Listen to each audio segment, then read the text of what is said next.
দুর্গাপুজোর মাত্র বাকি আর মাস তিনেক। কিছুদিন আগে রথযাত্রা উৎসবের দিন অনেক ক্লাবে খুঁটি পুজো অনুষ্ঠিত হয়েছে। ফলত মঙ্গলবার আসন্ন দুর্গাপুজো নিয়ে কালিয়াগঞ্জে বিডিও অফিসের সভাগৃহে বিভিন্ন দুর্গাপুজো কমিটিগুলোকে নিয়ে আয়োজিত হলো ভার্চুয়াল সমন্বয় বৈঠক। উপস্থিত ছিলেন বিডিও প্রশান্ত রায়, যুগ্ম বিডিও সন্দীপন দে, উপপ্রধান ঈশ্বর রজক, ডেপুটি ম্যাজিস্ট্রেট তথা পুরো কার্যনির্বাহী আধিকারিক মদন মণ্ডল, জেলা পরিষদের কর্মাধ্যক্ষ লতা সরকার সহ পুজো কমিটির কর্মকর্তারা।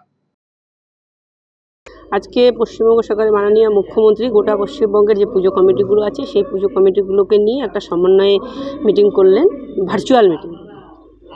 কি হলো মিটিংয়ে, কি আলোচনা হলো? যে আপনারা জানেন প্রতিবারই দুর্গাপুজো হয় এবং দুর্গাপুজো আমাদের পশ্চিমবঙ্গের যে দুর্গাপুজো সেটা একটা ওয়ার্ল্ড হেরিটেজের তকমাও পেয়েছে। তো সেই জায়গাটায় বাঙালির একটা বড় উৎসব দুর্গাপুজো, সেই উৎসবকে নিয়ে বাঙালির মনের মধ্যে যে একটা আবেগ, সেই আবেগকে নিয়ে মানুষ কিন্তু আজকে মেতে ওঠে দুর্গাপুজোর দিনে।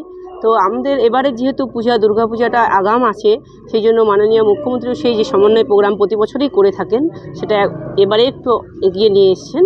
এবং সেই প্রোগ্রামে আজকে যে বিষয় মানে আগামী দিন যে আমরা এবারের যে দুর্গাপুজো প্রতিবার যেভাবে করা হয়, যে ডিসিপ্লিনগুলো মেনে যাতে পুজোতে কোনো দুর্ঘটনা না ঘটে, সেই জায়গাটায় যে যথাযথ ব্যবস্থাপনা যে প্রশাসনের দিক থেকে থাকা দরকার এবং পুজো কমিটিগুলো যাতে সেই জায়গাটায় নজর রাখেন এবং পুজো কমিটি বা প্রশাসন দুটোর যে সমন্বয়, সেই সমন্বয়ে যাতে পুজোটা আগামী দিনে খুব সুন্দরভাবে পরিচালিত হয়, সেই উদ্দেশ্যেই আজকে এই প্রোগ্রাম।